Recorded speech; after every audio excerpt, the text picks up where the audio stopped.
Welcome back to The Deep Dive. We take your sources, boil them down, and give you that core knowledge you need fast. Today, we are tackling a massive shift in global defense. It's the rise of AI-driven warfare. Our mission for you. Pretty simple, cut through the noise and really assess where India stands in this new digital battlefield. Yeah, and you really can't understand India's place without first getting what's changing fundamentally. Think about it. The 20th century, that was industrial war. Tanks, steel production, missiles.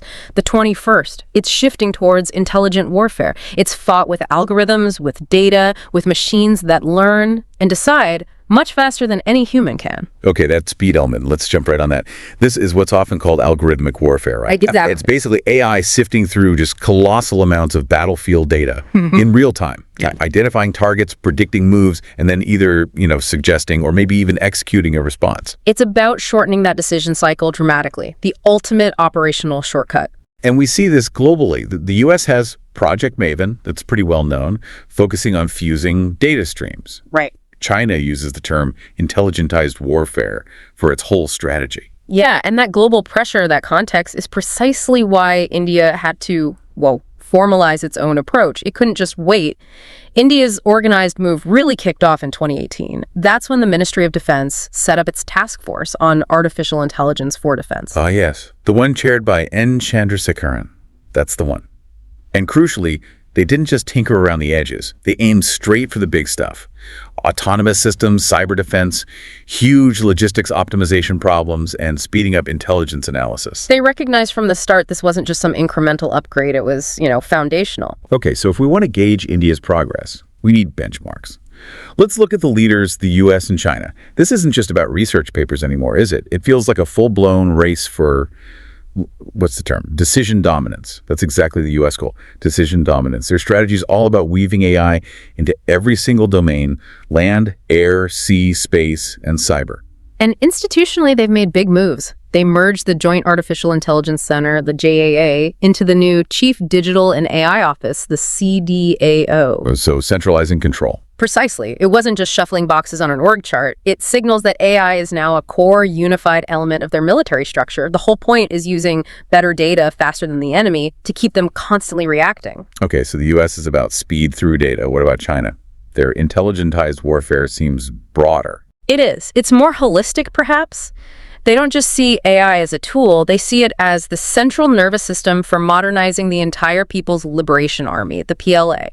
And they're explicitly linking AI with other advanced tech, quantum computing, big data, even cognitive warfare, the psychological side. And there's that key difference in how they leverage civilian tech, right? The military-civil fusion. Yes, that's a critical point for analysis. China has this powerful state-directed military-civil fusion policy. What it means is the lines between military R&D and their huge civilian tech companies, Baidu, Alibaba, Huawei, you name them, are basically erased. So those companies are essentially required to help the military. Yes. They contribute resources, talent, their best tech directly to PLA projects. It's mandated. Now contrast that with India. Our approach is, much more compartmentalized. We rely more on defense PSUs and pockets of private innovation, but that unified top-down drive, it's just not there in the same way. Integration is still a major hurdle. Right. So given that huge state integration in China, how does India's ecosystem, maybe more fragmented but still innovative, actually measure up? What are we seeing on the ground? Well, there's definitely foundational work happening. Look at the DRDO, the Defense Research and Development Organization. They're putting serious effort into AI for unmanned systems, things like image recognition for targets, fusing data from different sensors, that kind of core tech. And then building blocks. Yeah. And you also see the defense public sector units like BEL, Farad Electronics Limited. They're working on AI components for things like radar, electronic warfare systems. But are the actual services, the Army, Navy, Air Force, adopting this stuff? They are, and that's where it gets more exciting, I think. The Air Force, for example, is using AI for very practical gains. Like what? Things like optimizing their logistics, which are incredibly complex, predictive maintenance for aircraft, so fixing things before they break, and faster mission planning tools. Makes sense. Tangible benefits? Absolutely. And the Navy's using AI, too, for really critical tasks. Think anti-submarine warfare or rapidly mapping the seabed, vital for controlling the seas. But for me, maybe the most visible sign of intent came from the Army. The swarming drones. Exactly. The demonstration at the Army Day Parade, showcasing dozens of drones operating together in a coordinated swarm. That's not just a tech demo. It signals a clear strategic direction towards using semi-autonomous systems, potentially along the borders. It shows the thinking is moving beyond theory. And there are official bodies meant to push this along the Defense AI Council, DAIC, and the Defense AI Project Agency, DIIP. How are they doing? They're the designated coordinators, yes. Their main job is to speed up adoption, especially for crucial things like analyzing surveillance images or giving commanders faster decision support. Are they bridging the gap with the private sector effectively? Because that seems key. That's the ongoing challenge. Programs like IDEX Innovations for Defense Excellence have been really important here. They've genuinely spurred innovation from startups. You see companies like Tonbo Imaging, IdeaForge doing impressive work, partly thanks to IDEX. The talent is definitely out there in the private sector. Yeah. But the challenge is getting that private sector agility and innovation plugged into the, let's face it, often slow and complex defense procurement system.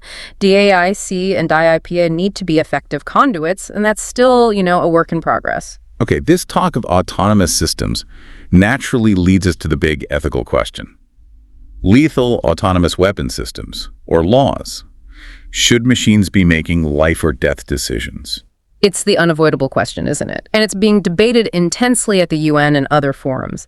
India's stance is, cautious. They haven't pushed for a total ban on laws, unlike some countries.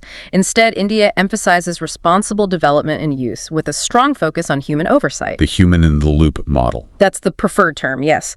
The idea that a human retains the final authority, especially for lethal action.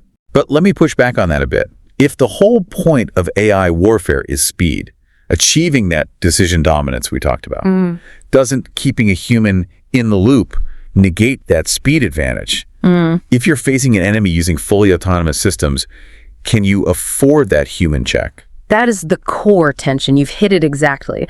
In principle, India maintains commitment to final human control. But in practice, our sources suggest that as battlefield speeds accelerate, particularly against near-peer adversaries who might automate responses, The pressure builds. immense operational pressure to move the human from being in the loop to maybe just on the loop supervising, or potentially, in some scenarios, out of the loop altogether, just to keep pace. So it's an ethical stance meeting harsh operational reality. Potentially. It's a strategic choice India is making now, grounded in ethics, but future conflicts might force a different calculation. All right, let's pivot back to the operational reality within India. What are the big roadblocks, the things actually slowing down the adoption of this digital warfare capability compared to, say, China or the US?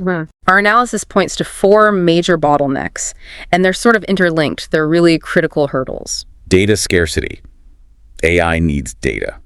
Lots of clean, well-structured data to learn from. And India's defense data is Often highly classified, which is understandable. But it's also fragmented across different services, different departments, and a lot of it simply isn't digitized effectively yet. you can't train algorithms on paper files or siloed spreadsheets. Exactly. Yeah. You starve the models. So that's number 1. Number 2 is bureaucratic inertia. The system itself. Yes. Procurement cycles, policy approvals. They often move at a traditional pace. AI development moves incredibly fast. The system isn't always geared for that speed. Getting data cleaned, shared securely, getting projects approved, it takes time. Okay, data scarcity, slow bureaucracy. What else? Third is talent drain. India produces some of the world's best AI engineers, software developers, we know this. But they often end up in Silicon Valley or elsewhere, not in the Indian defense sector. Precisely. Recruiting and, crucially, retaining that top-tier AI talent within the defense establishment is a huge challenge. They need people who can build, train, and maintain these complex systems. And the 4th bottleneck. Infrastructure. Plain and simple, training large, sophisticated military AI models requires massive computing power, supercomputers, vast data storage.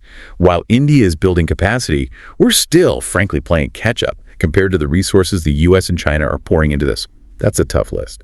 Data, bureaucracy, talent, infrastructure. It sounds pretty daunting. But earlier, you mentioned a potential unique advantage for India, the ability to leapfrog older systems. How does that square with these hurdles? It's a very real potential advantage, but it comes with a big if. The leapfrogging isn't about magically solving those 4 problems overnight.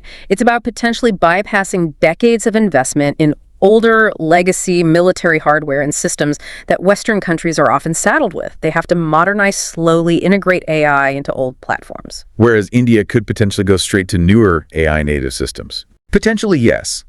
Adopt indigenous modern AI solutions more directly. Skip some of those painful, expensive upgrade cycles. But the if is whether India can successfully harness its existing strength in the private IT sector. The expertise in big data analytics, machine learning software, it's already here. If India can create effective, rapid civil-military partnerships, pushing past that bureaucratic inertia we mentioned, then the leapfrogging becomes possible. Leveraging our software prowess is the potential game changer. And this whole discussion, we've mostly focused on AI in, kinetic systems, drones, missiles, targeting. But AI's role goes beyond that, doesn't it, into cyber and information warfare? Oh, absolutely. This is where AI warfare gets really complex, sort of hybrid. AI is utterly crucial in this domain. It plays a dual role. How so? Well, on the defense side, AI is basically the only tool that's fast enough. It can help predict cyber attacks, detect intrusions as they happen, even launch automated countermeasures against sophisticated threats. Some on the offense. That's where it gets weaponized for what you might call cognitive warfare. Think AI generating ultra-realistic deepfakes to sow confusion, or running highly targeted disinformation campaigns online. Algorithmic propaganda. Things we've seen other states get very good at. Indeed. China and Russia particularly have demonstrated significant capabilities in using AI to manipulate the information space as part of broader strategic goals. India has structures like the National Cybersecurity Coordinator, the Defense Cyber Agency. Are they equipped for this AI-driven information battle? They're definitely moving in that direction, investing in AI for threat analysis. But the sources we've looked at emphasize that this fight is increasingly happening in data space. It's not just about blocking known viruses anymore. Winning requires AI systems that can learn and adapt almost instantly to new, evolving algorithmic attacks and manipulation tactics they've never encountered before. It's a constant learning race. Okay, so pulling all these threads together, the global race, India's ecosystem, the hurdles, the ethics, the cyber dimension. If you had to synthesize a necessary roadmap for India, what would it look like? Based on our deep dive, I think it really comes down to three core pillars, and they have to work together. The first is integration. Breaking down those silos we talked about. Exactly. Creating a genuinely unified AI command structure, some kind of central coordinating body with real teeth that forces collaboration across the Army, Navy, Air Force, DRDO, private sector partners, eliminating that fragmentation. Okay, integration. Pillar number 2. Indigenization. This is critical. Committing seriously to developing homegrown algorithms, maybe even specialized AI hardware and chips. Reducing reliance on foreign AI components isn't just about Make in India. It's a fundamental national security issue. You avoid supply chain risks and potential backdoors. Makes sense. Integration, indigenization. And the third pillar? Innovation. Actively nurturing that ecosystem where defense needs meet data science talent. This means sustained funding, clear pathways for collaboration between the defense establishment and those innovative startups and researchers, really fostering that talent pipeline we discussed, making defense tech an attractive place for top AI minds. So integration, indigenization, innovation, it really drives home the point that future wars might be won less by missiles and more by the power of the underlying models. That's a good way to put it. The quality of your algorithms, the speed of your data processing, the adaptability of your AI, that's becoming the sharp end of the spear. And maybe that leaves us with a final thought for you, the listener, to consider. AI in warfare feels inevitable at this point. The technology is advancing too fast, but its direction, how it's implemented, that is still a choice. For India, the deep challenge isn't just building the tech. It's about balancing the cold, hard precision of the machine, the algorithm's efficiency, with India's own strategic culture, which often emphasizes restraint and ensuring human wisdom ultimately guides the code. How do you embed those values into the system itself? That's the profound question. Thank you for joining us on this Strategic Vanguard podcast. If you found value in this analysis, don't forget to like, share, and subscribe to our channel.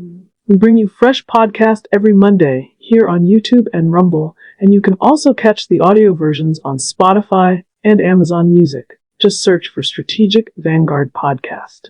For more insights, articles, and discussions, subscribe to our blog at strategicvanguard.com. Your support helps us grow and bring you more in-depth analysis on defense, geopolitics, and strategy. Until next time, stay informed, stay strategic.